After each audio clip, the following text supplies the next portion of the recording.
The sun has long since slipped below the horizon, and the world outside is still. A thin veil of snow clings to the thatched roofs of a small village, each hut huddled close like sleepers trying to share their warmth. The air is sharp, so cold that it nips at the skin with every breath. Somewhere in the distance, a wolf howls, its lonely voice drifting across the frozen fields. Inside one of these humble homes, a family gathers close around a low, glowing hearth. The fire crackles weakly, more embers than flame, its light dancing across rough wooden beams and walls patched with mud and straw. The smell of wood smoke hangs heavy in the air, mingling with the faint scent of wool blankets wrapped tightly around tired shoulders. This is not just another night. This is the heart of a medieval winter, a season that will test their strength, their patience, and their will to endure.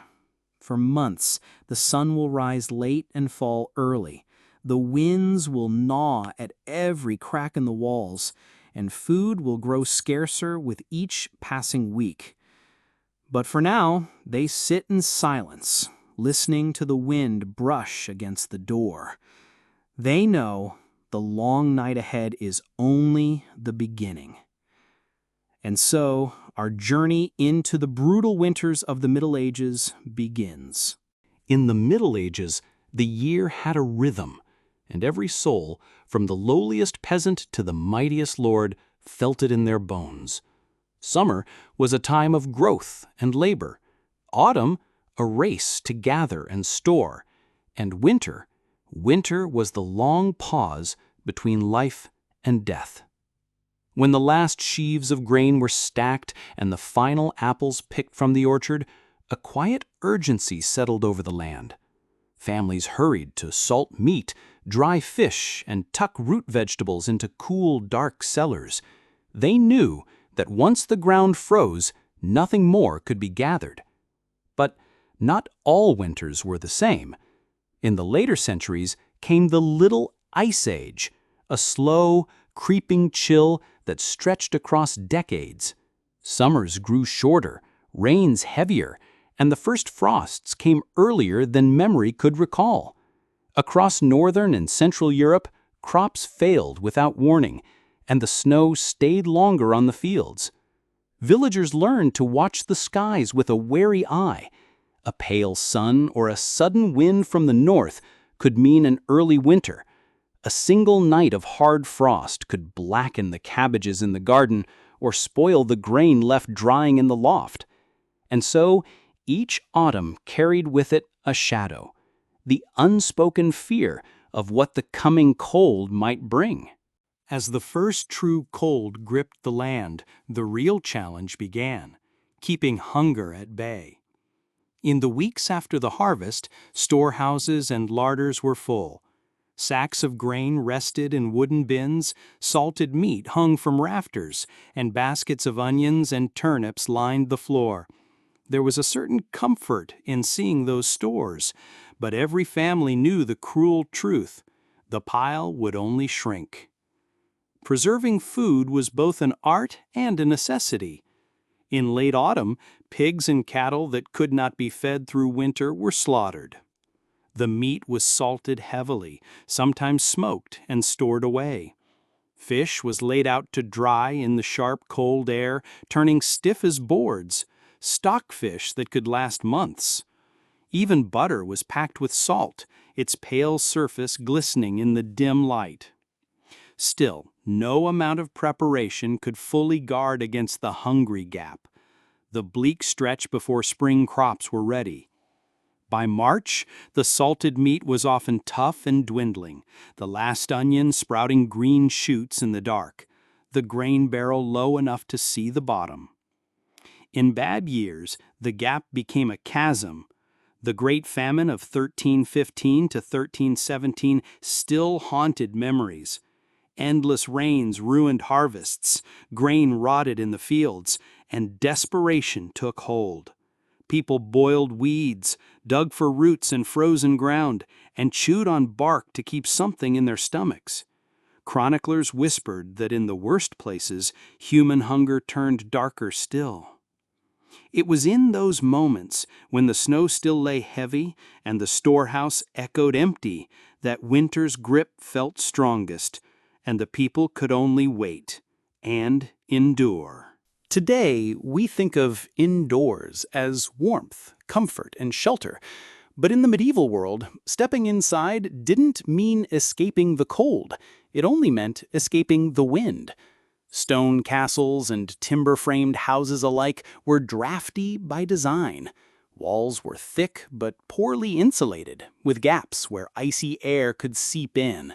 Glass windows were a luxury. Most homes had shutters or oiled cloth to cover openings, which kept out some snow but not the chill. Even in the wealthiest halls, the breath of everyone inside would hang in the air like ghostly smoke. The hearth was the heart of the home, but it was also a smoky, stubborn beast. A single fire in the main room was expected to heat the entire space, yet its warmth barely reached the corners. People huddled close, turning like spits to warm each side in turn.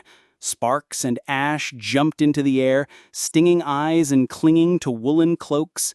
Bedtime was its own battle against the cold. Families often slept together in one bed or on shared straw pallets, not out of sentiment, but out of survival. Body heat was precious. In noble houses, heavy feather mattresses and fur blankets kept the cold at bay. In peasant cottages, layers of rough wool and even old sacks served the same purpose.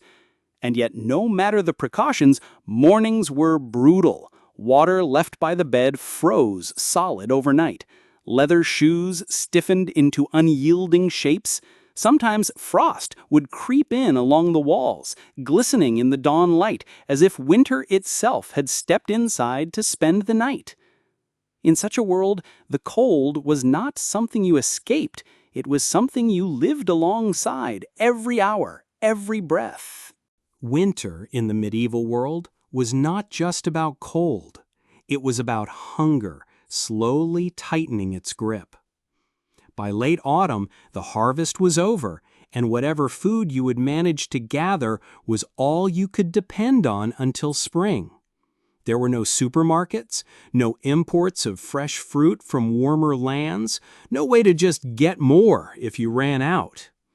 Every village household became a careful accountant, measuring out grain, beans, dried meat, and salted fish with the precision of a jeweler weighing gold. Preservation was a matter of life and death.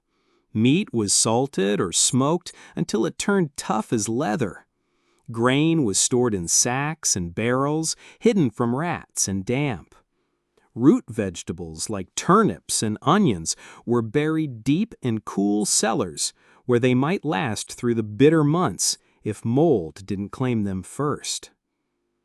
The diet turned monotonous. Bread, pottage, and ale became the daily staples, day after day. Fresh greens were rare. Vitamin deficiencies were common. For peasants, meat might appear only on feast days, or if a hunting snare caught something small.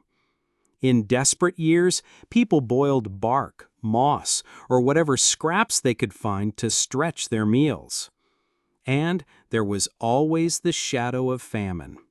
One bad harvest, one harsh winter could push a community to the brink. For those on the edge, winter was not a poetic season. It was a slow-moving predator, watching and waiting to see who would survive until spring. Even the wealthy, with their stored grain and stocked larders, understood the danger. Their tables groaned with more food, yes, but a cold cellar could still spoil wine, meat could rot, and rats respected no social class. In the medieval winter, every meal was a small victory, and each bite was eaten with the unspoken knowledge, we have to make it last.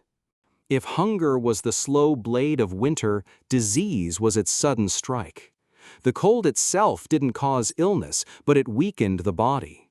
Long months in cramped, smoky rooms with little ventilation turned cottages into breeding grounds for sickness. One cough in a small household could sweep through everyone within days.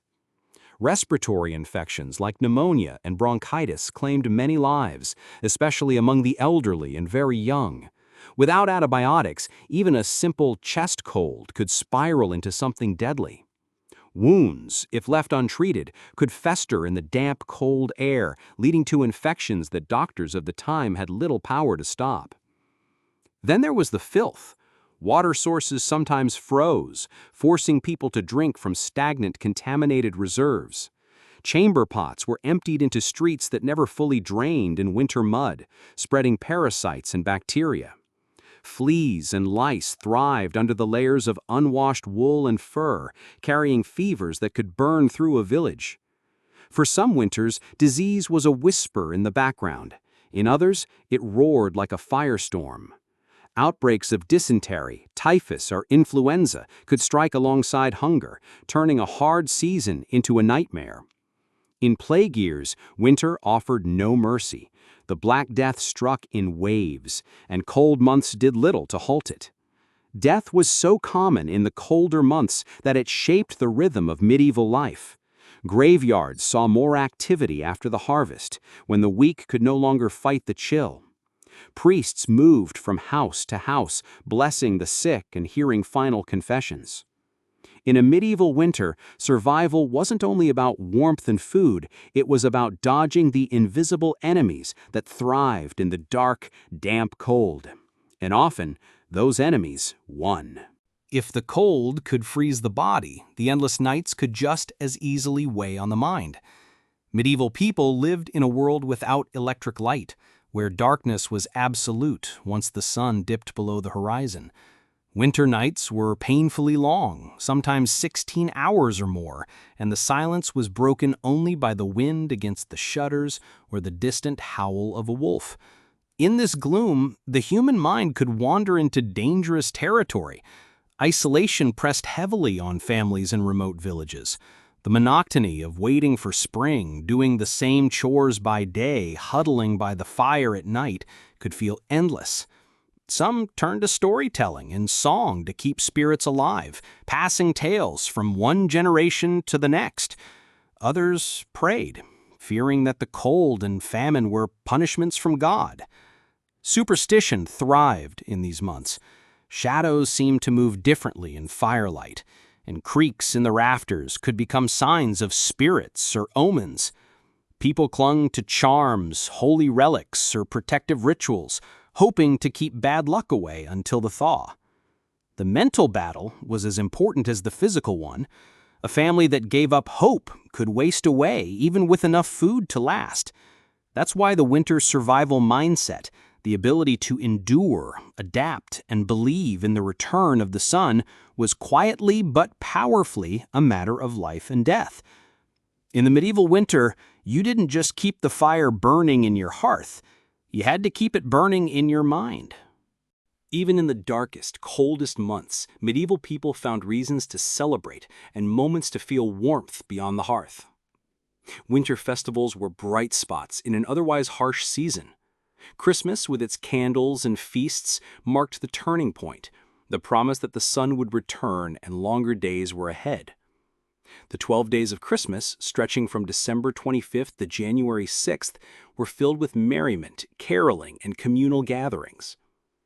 Ancient traditions mingled with Christian ones.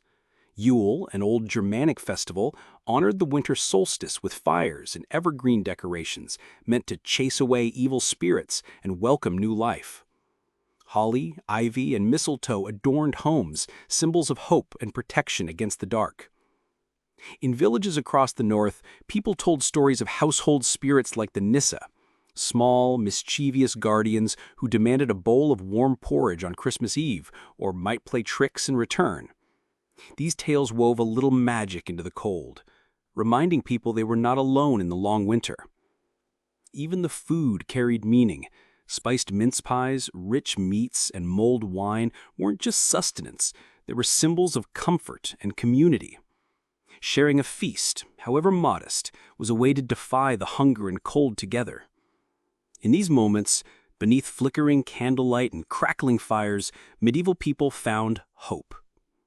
The harsh winter might stretch on, but the festivals promised renewal, the return of light, warmth, and life itself.